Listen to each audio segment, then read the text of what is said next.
Well, gentlemen, we got there. There were times today I wasn't sure whether we'd get to the end of the Inglis Easter Sale for 2022, or there at least might be actual Easter by the time we did. But you've got no reason to complain, John Messara. Today has been an historic day, not just for the Inglis company and the Australian bloodstock industry in terms of the performance of this sale as a whole, but specifically for your property, your pride and joy. Arrowfield stud has broken all sorts of records. A new aggregate record.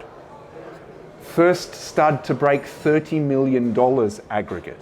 Your average is up. And you've seen some progeny of some of your best stallions crack the $1 million mark all over the place. You must be over the moon. Yep, definitely. Enough said, enough said. Part of your average, 525,000, was contributed by this gentleman who purchased a done deal on behalf of the Hong Kong Jockey Club. Craig, welcome. You did a bit of buying today. You didn't quite get to double figures. You got to 9. You must have been happy with what you saw, but as usual, Craig Rounsefell had the hat that encourages wise thinking, rather than the pumpkin-like one that you referenced at the Magic Millions.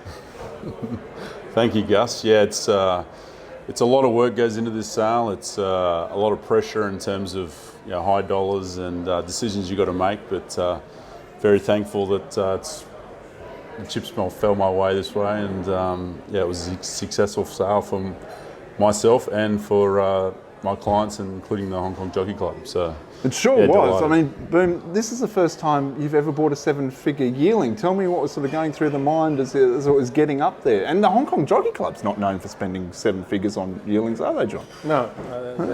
Yeah, I think it's a bit of a catalyst of the market as well. It's they're wanting to deal with just quality and sort out these horses. We bid on another number of other horses that we got outbid on, and the stallion funds are always tough to beat, but this particular horse, they were very keen to get him, and it was a bit nerve-wracking, first $7 million yearling, and hopefully it's not my last. Hopefully it's not your last, exactly. I mean, gosh, have you ever spent $1 million on anything else in your life?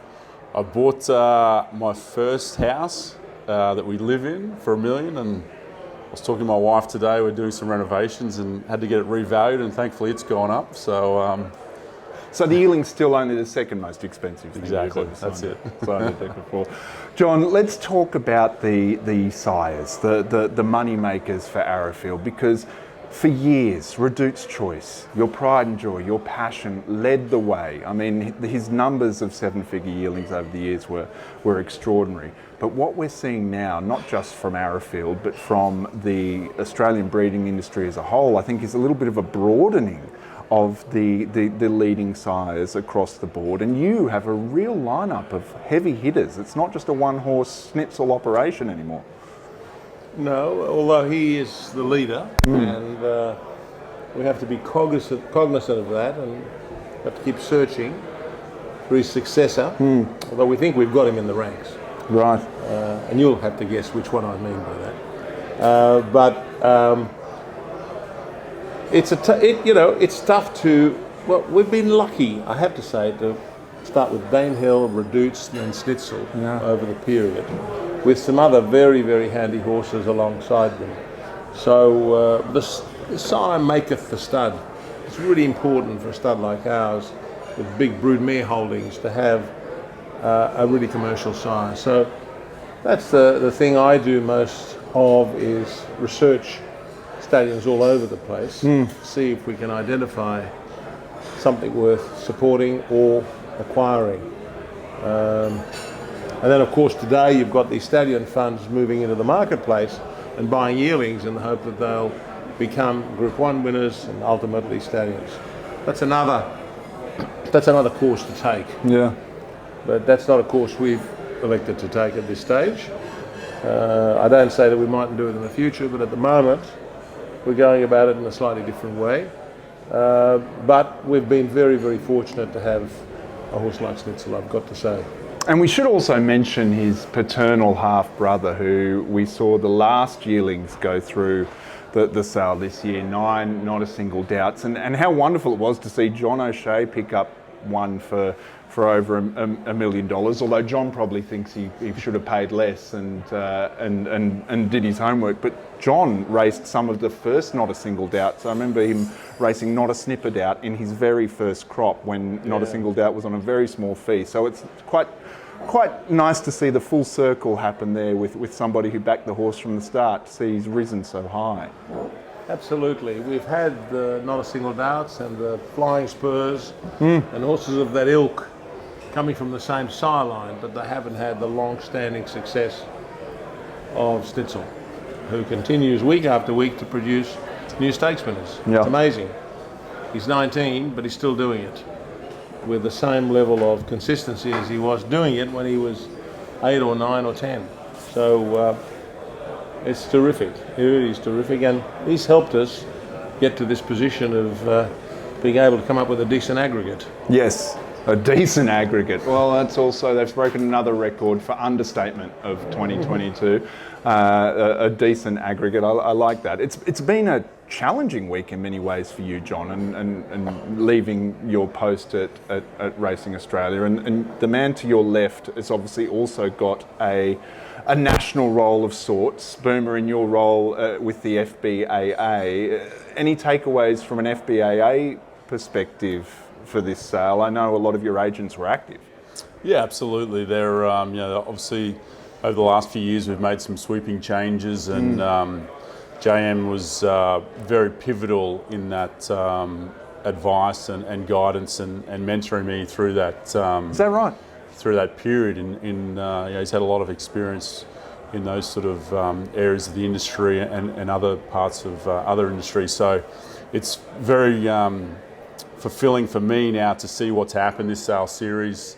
That at each sale, the federation agents are, getting stronger and coming together as a collective, working together to increase integrity and transparency in this industry, and they're being rewarded with clients, flocking to them and making decisions like you'll see out there the last couple of days. Yeah. In the buys they've made. So it's fantastic. It's very cool to see, actually, because it's very rare that you see a group of people come together and work together for things like transparency and integrity, and yet still be willing to compete hard in order to acquire the animal. The balance you're striking, Boomer, must be difficult to maintain.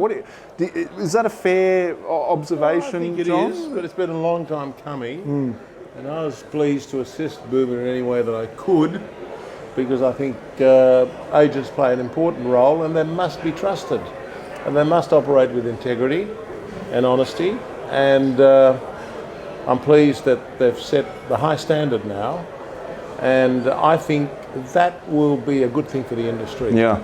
Really good thing for the industry.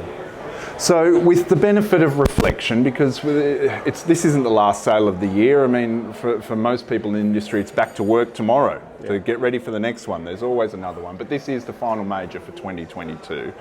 Looking back, and I'll ask both of you in turn, starting with you, Craig, at the season thus far, without saying how amazing prize money's been as a driver, what have you seen in terms of growth?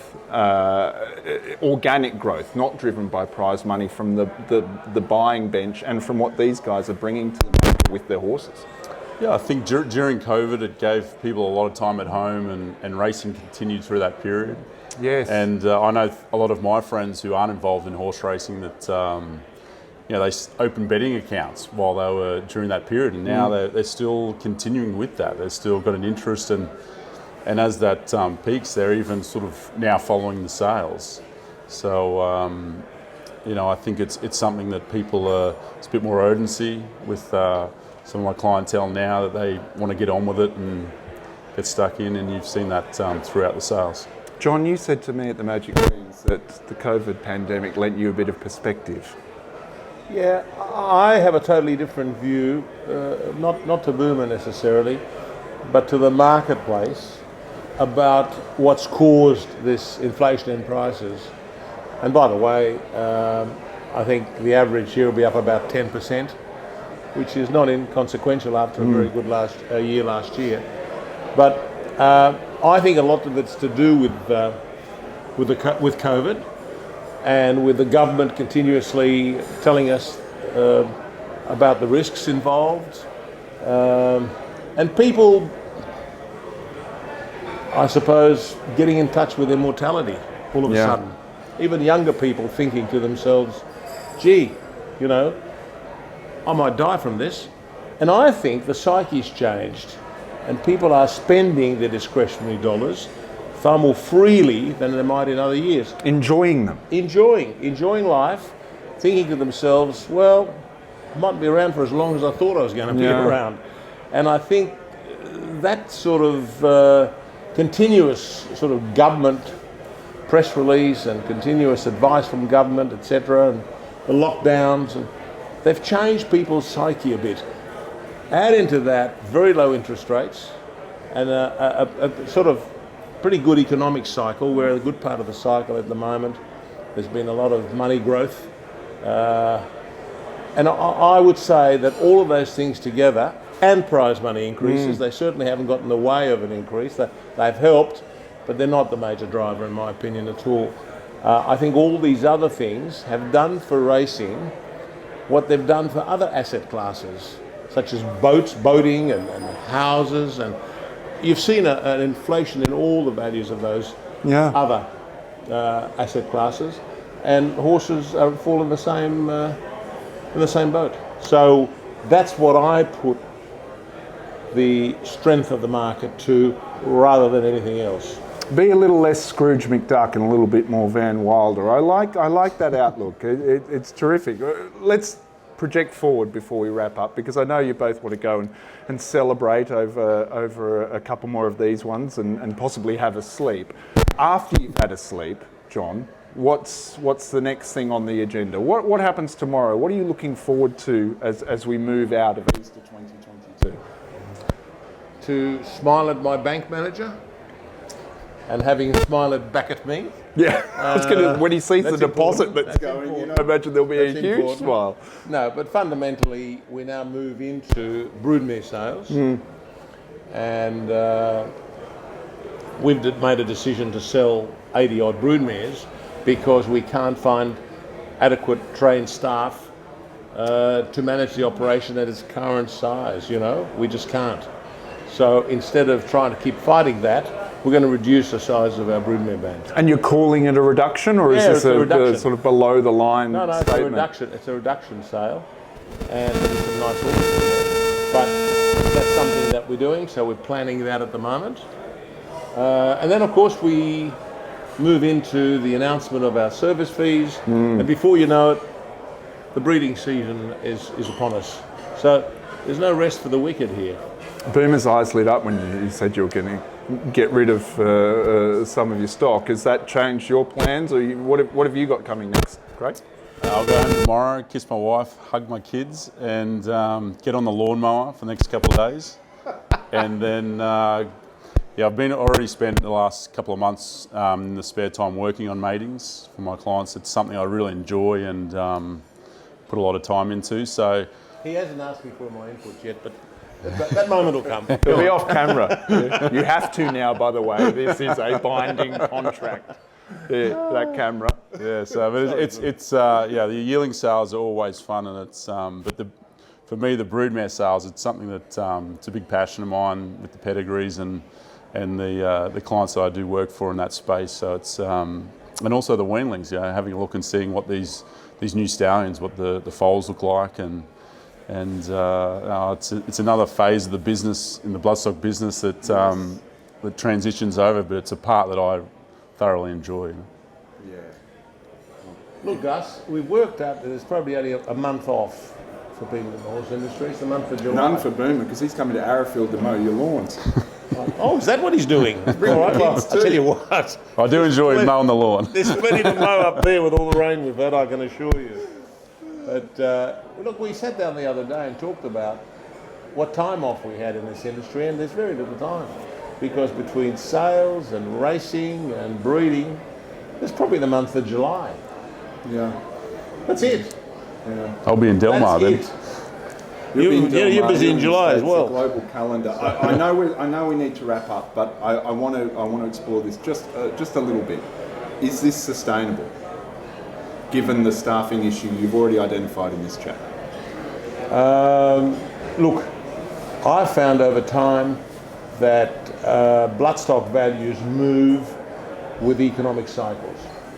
So I would say that if we had some sort of a recession, values would reduce.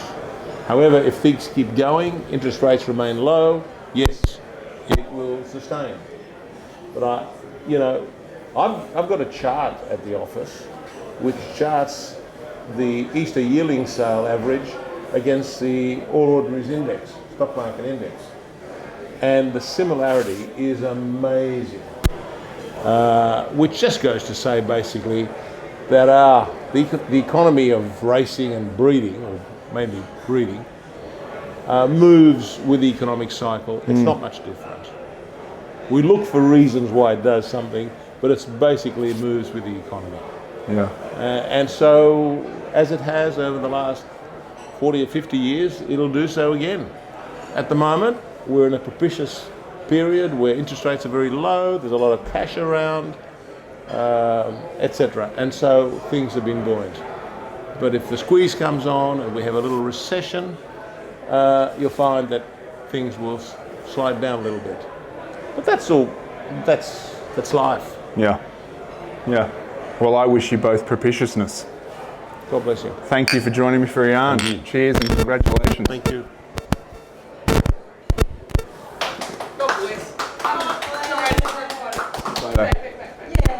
Sorry, the mic.